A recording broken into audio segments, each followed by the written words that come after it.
Hubo un incremento muy significante en el número de casos documentados de abusos de derechos humanos por Sedena y en menor grado por CEMAR después del 2008. Ese número y cantidad bajó después del 2009. En el 2010 y en el 2011 vemos mucho menos casos de abusos de derechos humanos, pero la gravedad de los abusos sigue siendo un problema. Estamos hablando de privación de la libertad, privación de la vida en algunos casos, y estos casos nos preocupan tanto en México como en Estados Unidos, porque si la guerra contra la droga es una guerra compartida, bueno, las responsabilidades para preservar los derechos humanos son responsabilidades compartidas. En el análisis que hacían encontraron que realmente es relativamente poco el porcentaje de quejas contra el ejército de las que recibe la comisión, ¿correcto? Sí, es importante destacar que estamos enfocados en el problema de abusos de derechos humanos por el ejército, pero debemos entender que representa una fracción, más o menos 6% de los abusos documentados en el 2011, por ejemplo, que ha reportado CNDH.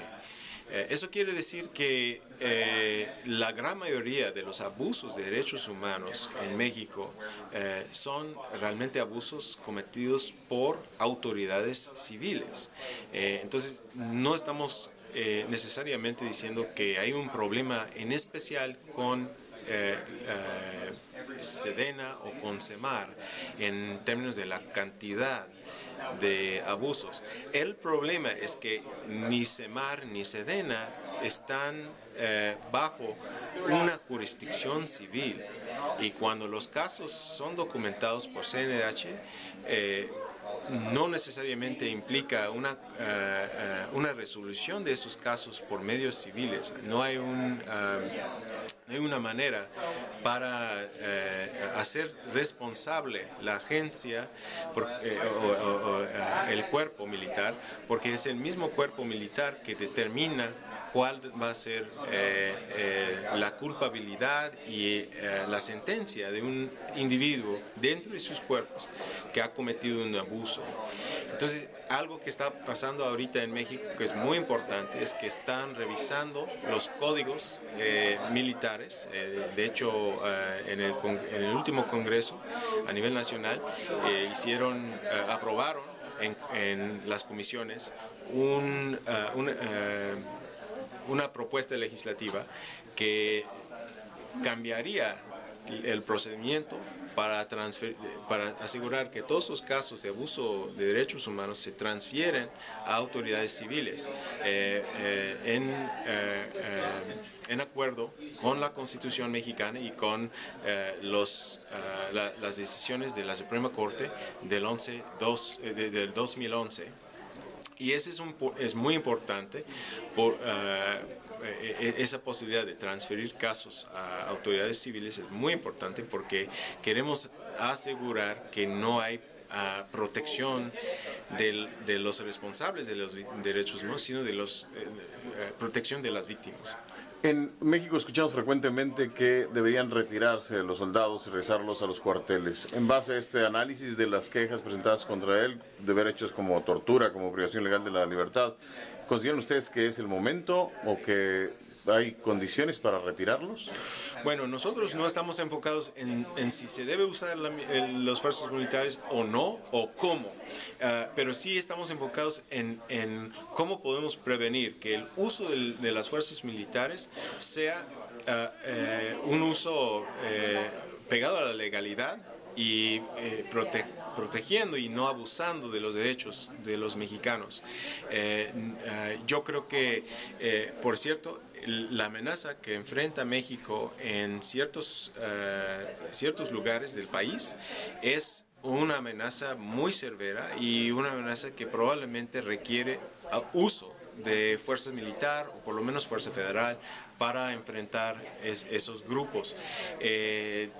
el problema es que queremos asegurar que el uso de las fuerzas militares esté pegado a la ley y que protege los derechos humanos de los ciudadanos mexicanos y los otros ciudadanos que pasen por México. ¿Cuáles son las principales recomendaciones que hacen en este estudio? Yo creo que lo que encontramos es que con el uso de las fuerzas militares hay un incremento tremendo del número de abusos y acusaciones en contra de las fuerzas militares en esas zonas. Entonces, antes que nada, bueno, para prevenir abusos militares, disminuir el uso de las fuerzas militares es un primer paso que puede prevenir abusos.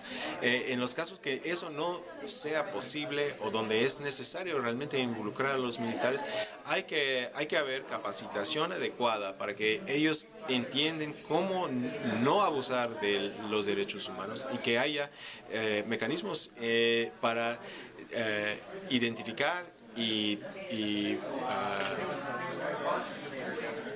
punish. ¿Castigar? Perdón. Para que hay mecanismos que pueden identificar y castigar casos de abuso por parte de cuerpos militares. Tercero, yo creo que es sumamente importante asegurar que, como uno de esos mecanismos, que tengamos o que se apruebe las reformas al Código Militar para asegurar que todos los casos de abusos militares se transfieren a las cortes civiles, a jurisdicción civil, para asegurar que hay seguimiento y castigo apropiado pegado a la Constitución y a la ley y a los acuerdos internacionales que ha firmado México. Cuarto, yo creo que es sumamente importante fortalecer las capacidades de CNDH, incluyendo reformas posiblemente para considerar maneras en que puede tener mayor peso y mayor fuerza para atacar al problema de los abusos por las autoridades militares. Una posibilidad que sugerimos es pensar en posiblemente pensar en CNDH como un procurador independiente que puede levantar casos ante autoridades federales para asegurar que hay seguimiento y hay abogación efectiva de esos casos.